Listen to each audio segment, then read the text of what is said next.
మన జీవితాన్ని నాశనం చేసేటువంటి 4 మెయిన్ అలవాట్లు చెప్తానండి. ఒక్కసారి వినండి. అవి కనుక మీలో ఉంటే మార్చుకోండి, లేకపోతే సర్వనాశనం అయిపోతారు.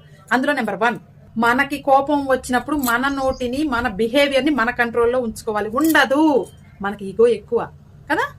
కానీ మన ఈగోని కాస్త పక్కకు పెట్టి, ఆ కోపం మన లోపం, ఆ లోపాన్ని సరిచేసుకొని కోపం వచ్చినప్పుడు చాలా జాగ్రత్తగా, మన మనుషులం కామసలు మనం ఏం మాట్లాడుతున్నామో మన కంట్రోల్లో ఉండదు. కాబట్టి కోపాన్ని ముందు కంట్రోల్ చేసుకోండి. ఇక నెంబర్ 2, మీరేదైనా వర్క్ స్టార్ట్ చేసినప్పుడు 100 అడ్డంకులు వచ్చినా సరే ఆ పనిని కంప్లీట్ చేసిన తర్వాతే నెక్స్ట్ దాంట్లోకి దిగండి. ఆ పనిని సగంలో ఎప్పుడు కూడా వదిలిపెట్టకండి. ఇది మన లైఫ్ ఫెయిల్ అవ్వడానికి మెయిన్ రీజన్. కాబట్టి మీరు వర్క్ స్టార్ట్ చేసినప్పుడు ఆ వర్క్ సక్సెస్ఫుల్ గా మీరు దాన్ని కంప్లీట్ చేయండి.